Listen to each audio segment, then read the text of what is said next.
नमस्कार, मैं हूं आपके साथ पूर्वी राय। आइए बढ़ते हैं आज की खास खबरों की ओर।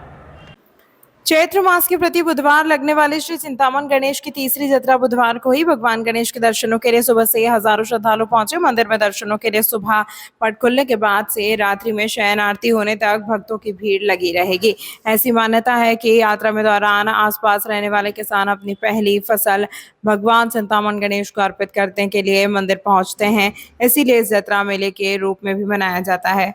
प्रसिद्ध श्री चिंतामन गणेश मंदिर में चैत्र मास के प्रति बुधवार लगने वाली भगवान चिंतामन गणेश जी की यह तीसरी जत्रा बुधवार प्रारंभ हुई। मंदिर के पुजारी ने सुबह पट खोलने के बाद भगवान गणेश जी का पूजन अभिषेक किया। इसके बाद भगवान का विशेष श्रृंगार किया गया। मंदिर आने वाले श्रद्धालुओं को गर्भगृह के बाहर से दर्शन की व्यवस्था की गई है। श्रद्धालुओं की सुविधा के लिए मंदिर परिसर में मैटिंग भी बिछाई गई है। गुरु जी बताएं किस प्रकार की जत्रा होने जा रही है?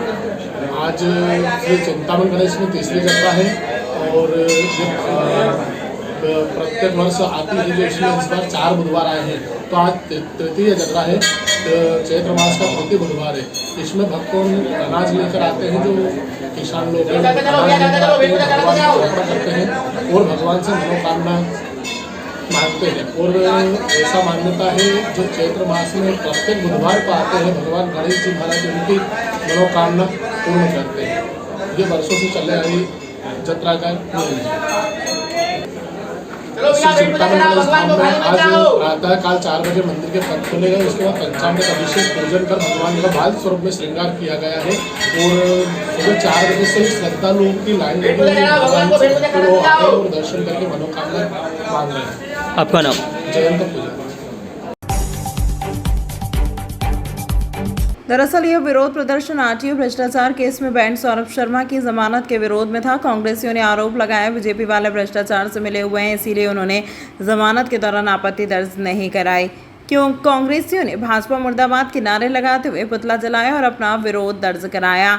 जिन जिन लोगों ने पुतला जलाने की कोशिश की थी उन सबके खिलाफ कार्रवाई की जाएगी। फिलहाल कोतवाली थाने में विरासत में लिया है और कार्रवाई की जा रही है। वहीं कांग्रेसियों ने कोतवाली थाने का घेराव कर कार्यकर्ताओं को छोड़ने की बात कही है। मध्य प्रदेश कांग्रेस कमेटी के अध्यक्ष जीतू पटवारी के निर्देश पर आपने देखा जो परिवहन कांड हुआ था, सौरभ शर्मा किलो से सोना करोड़ों रुपए मिले थे और उसके बाद उसको जमानत मिलना, ये कहीं ना कहीं भारतीय जनता पार्टी की सरकार की लिप्तता, पूर्व परिवहन मंत्री से लेकर वर्तमान मुख्यमंत्री से लेकर मध्य प्रदेश की पुलिस, लोकायुक्त, ये सब लोग मिले हुए हैं। क्यों न्यायालय में इन लोगों ने आपत्ति दर्ज नहीं कराई, क्यों चालान पेश नहीं किया? इस बात का ये प्रमाण है कि भारतीय जनता पार्टी और स्वयं मुख्यमंत्री और वर्तमान तात्कालिक मुख्यमंत्री, वर्तमान मुख्यमंत्री सब इसमें लिखते हैं। भाजपा एक तरफ हमारे कांग्रेस के कार्यकर्ता न्याय की लड़ाई लड़ते हैं, किसानों की लड़ाई लड़ते हैं, और किस तरह भारतीय जनता पार्टी के लोग शासन प्रशासन में बैठे सत्ताधारी लोग झूठे प्रकरण बनाते हैं। एक तरफ सौरभ शर्मा जैसे भ्रष्टाचारी को बचा रहे हैं। ये सौरभ शर्मा का भ्रष्टाचार नहीं थे, भाजपा का भ्रष्टाचार था, इसलिए उसकी जमानत हुई है। आज मुख्यमंत्री जी का पुतला दहन किया और आगे भी मुख्यमंत्री का पुतला, क्योंकि मुखिया और गृह मंत्री मध्य प्रदेश के, आज ऐसी क्या मजबूरी की उनके पास दर्जनों मंत्रालय, मुख्यमंत्री, गृह मंत्री, खनिज मंत्री, जनसंपर्क मंत्री, तो कहीं ना कहीं ये लगता है कि मुख्यमंत्री जी अली बाबा 40 चोर की सरकार शिवराज जी से लेकर यहाँ तक क्यों बचाना चाहते हैं। सौरभ शर्मा, भारतीय जनता पार्टी की इसमें पूरी हिस्सेदारी है। सौरभ शर्मा जैसे लोगों ने 2023 का चुनाव लड़ाया था भाजपा को, इसलिए सरकार ने वहाँ न्यायालय में कोई आपत्ति नहीं ली, इसलिए उसकी जमानत हुई। भारतीय जनता पार्टी का चेहरा बेनकाब हो गया है। ये सौरभ शर्मा का जो सोना पकड़ाया था, आज सुनिश्चित रूप से ये तय हो गया है कि सोना भारतीय जनता पार्टी के नेताओं का था, मुख्यमंत्री का था। जिस तरीके से उनको जमानत मिली है, निश्चित रूप से भारतीय जनता पार्टी का इसमें हाथ है और पूरी सोने की तस्करी में भारतीय जनता पार्टी के सारे नेता लिप्त हैं। उसी के विरोध में आज मुख्यमंत्री मोहन यादव जी का पुतला दहन कांग्रेस पार्टी ने किया है, पुतला जलाया है, उसने छीना-छिनानी की है। और अभी कितने लोगों के खिलाफ इसमें मामला दर्ज हो गया? अभी इसमें जो विरोधी कार्रवाई हुई थी, इसमें कुछ लोगों द्वारा ज्वलनशील सामग्री चूँकि छत से नीचे फेंकी गई थी, हम लोग वीडियो प्राप्त कर उसका परीक्षण कर रहे हैं, जिसके द्वारा भी ये सामग्री नीचे फेंकी गई है और बिना किसी प्रिवेंशन या प्रिवेंटिव उसके भेजी गई है, उसके विरुद्ध हम वैधानिक कार्रवाई करेंगे। सर, ये जो जिस तरह से पुतला जलाया बिना अनुमति के, उसमें कुछ मामला दर्ज होगा केंद्र कांग्रेस? इसमें जिन लोगों ने भी इसमें अनुमति नहीं ली और चूँकि जो भी ज्वलनशील सामग्री थी उसको जला कर रिस्की ढंग से इसको ट्रीट किया है और आम सड़क पर ट्रीट किया, उन सबके विरुद्ध वैधानिक कार्रवाई की जाएगी। ठीक।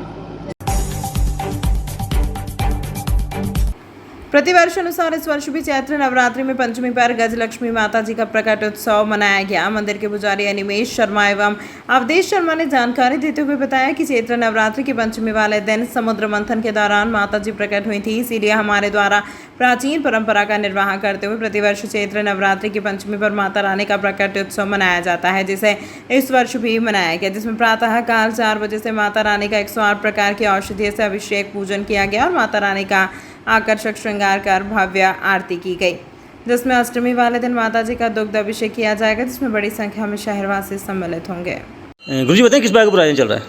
आज जैसे चैत्र नवरात्रि की पंचमी है, जो कि श्री पंचमी के नाम से जानी जाती है। श्री पंचमी के दिन ही लक्ष्मी जी का प्राकट्य दिवस है।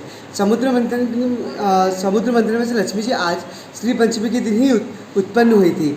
जैसे कि गजलक्ष्मी मंदिर उज्जैन में श्री पंचमी के दिन माता जी का अभिषेक हुआ और अनेकों औषधियों से माता जी का विभिन्न प्रकार की वस्तुओं से अभिषेक कर माता जी का श्रृंगार किया गया। उसके बाद महाआरती की गई। और क्या क्या आयोजन रखे गए इसमें? शाम को 5 बजे से 9 बजे तक भव्य भजन संध्या का आयोजन है। वह महाआरती के बाद सभी भक्तों को खीर का प्रसाद वितरण किया जाएगा। यस। वह अष्टमी के दिन माता जी का सुबह फिर दूध अभिषेक किया जाएगा। वह शाम को त्रिकुंडी यज्ञ होगा, जिसमें जो सभी भक्त मंदिर में आते हैं सभी को बारी बारी हवन करने का मौका दिया जाएगा। वह नवमी को नवरात्रि का समापन करते हुए माता जी का पूजन पाठ किया जाएगा। आपका नाम? अवधेश शर्मा।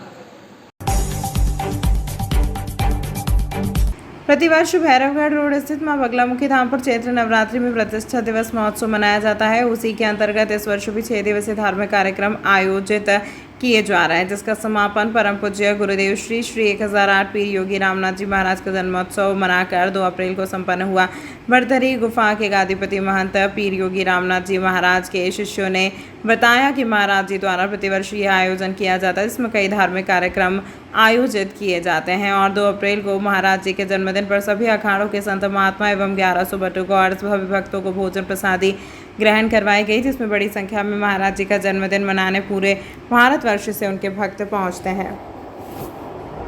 अवसर पर पीर रामदास जी महाराज संत और माँ बगलामुखी धाम प्रतिष्ठा दिवस के महापर्व और इस अवसर पर वो जन्मोत्सव के शुभकामना देते हुए पुणे के महाराष्ट्र के उद्योगपति श्री बाला साहब लांडगे जी और उसके सब परिवार और दोस्त लोग यहाँ सब इधर आके ये माहौल, यह महोत्सव अच्छा तरह से संपन्न हो रहा है।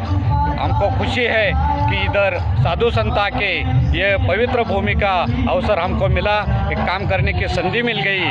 हम एक छोटे से एक भगवान के रूप से आपको दुआ करता हूँ कि इस ऐसे मौके पे हमको हमेशा योगदान मिले और हमेशा हमारे ऊपर भगवान जी का आशीर्वाद मिले, यही हम शुभकामनाएं पहचानते हैं। हम बाला साहब के सब दोस्त लोग हैं और बाला साहब का काम बहुत अलग तरीके से काम करता है, कभी नाम नहीं लेता है लेकिन काम भगवान का करते हैं। ऐसा भगवान के राम से हम बाला साहब को पहचानते हैं। ये इधर आने के बाद रामनाथ जी महाराज को और सब शुभकामना देते हैं, ऐसा ही काम करते रहने दो, ऐसा ही विकास होने दो। इधर के सीएम है, उसके भाई भी आके मिल गए, यही हमको अच्छा मिल रहा है। वो देखने के बाद भी हमको अच्छा परेशान हो रहा है और उज्जैन में आके हमको एक अलग शांति मिल रही, यही हम शुभकामना का। मेरा नाम रमेश जी यादव है, बाला साहब के दोस्त है। ये सब जिधर खड़े हैं ये सब बाला साहब को मानने वाले दोस्त लोग हैं। ये पूरी जिंदगी में ऐसे साफ सफाई काम कर रहे थे। हम यहाँ पे पीर रामनाथ जी महाराज जी के जन्मदिन के अवसर पर सब इकट्ठा हुए हैं और उनको शुभकामनाएं देने के लिए आए हैं। उनको इस जन्मदिन की बहुत सारी शुभकामनाएं। जय माता। इस अंक में फिलहाल इतना ही, अगले अंक में फिर मुलाकात होगी, तब तक के लिए नमस्कार।